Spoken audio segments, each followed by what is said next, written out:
This integral contains the term factor root 4 plus x square, which is in the form of root some number square plus u square. And we know whenever we get this form, a square plus u square root, we have to make u equals a tangent theta. Okay, so in this question, then a is 2 square, a is 2. Okay, in our question a is 2 and u is just x. Then we make u, that means x equals a tangent theta, which is 2 tangent theta. Okay, we make this substitution so that we can get rid of this radical sign, get rid of this root sign. Then we want to convert the whole integral in terms of a new variable theta, so we need to find dx as well. Find the derivatives of both sides with respect to theta. So 2 derivative of tangent is secant square d theta. Then the original question, I'm writing integral original, equals 1 over root 4 plus x square is 2, here's x, so x square is 2 tangent theta quantity square, which is 4 tangent square theta, 4 tangent square theta, and times dx and we just found dx equals 2 secant square d theta, so 2 secant square d theta. Okay, let's simplify. 1 over, on the bottom 4 plus 4 tangent square, we can factor 4 out and root all the way out 2. Okay, 4 from these two terms 4 and square root of 4 is 2 all the way out. That leaves 1 plus tangent square, and by the way 1 plus tangent square is secant square. Okay, and we have root 1 plus tangent square, which is root secant square, that's just secant, times we have 2 secant square theta d theta. Now I can see some cancellation from top and bottom, 2 and 2, 1 secant and 1 secant from there. That leaves integral of what is left, just secant theta d theta. Okay, now we need to find the integral of secant theta. Okay, that's from calculus 1. I don't know, you need to memorize this as a formula, or I have proved earlier the entire derivative of secant is, let me do quickly over here. So it works in this way.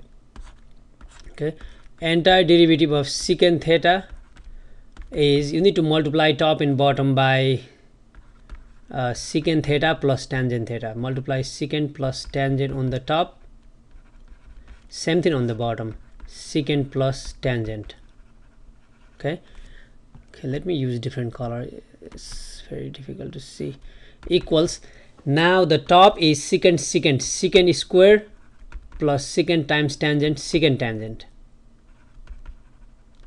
On the bottom we have secant plus tangent d theta. Okay, in fact it turns out the top is just the derivative of bottom. Okay, what is the derivative of secant?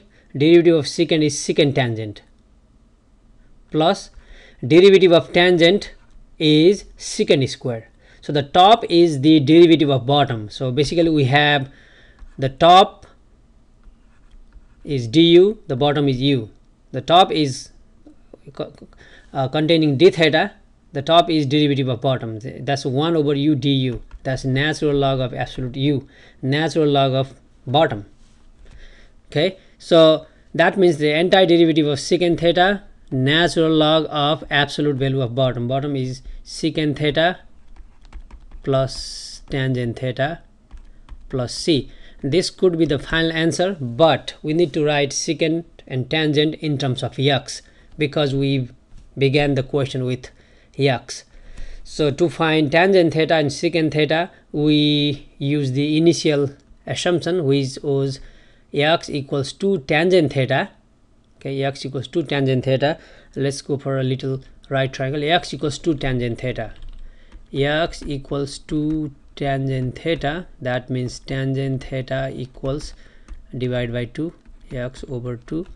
Let's make a right triangle with angle theta, and tangent is this side over this side, a over b. So x over 2. We need to find a, b, c. Okay, let's see. And we know a square plus b square equals c square. So x is square plus 2 square equals c square. And c is, just take a square root of x square plus 4, or 4 plus x square, doesn't matter. Then our final answer is natural log of secant theta. By the way, let's find secant theta from here. Then secant is reciprocal of cosine. Cosine is 2 over c, base over hypotenuse. Okay, now secant will be other way around, c over 2, and c is root x square plus 4 over 2. So secant theta is square root of x square plus 4 over 2 plus tangent theta, and tangent theta is x over 2. Okay, a over b, x over 2, x over 2 plus c. Okay, this is the final answer.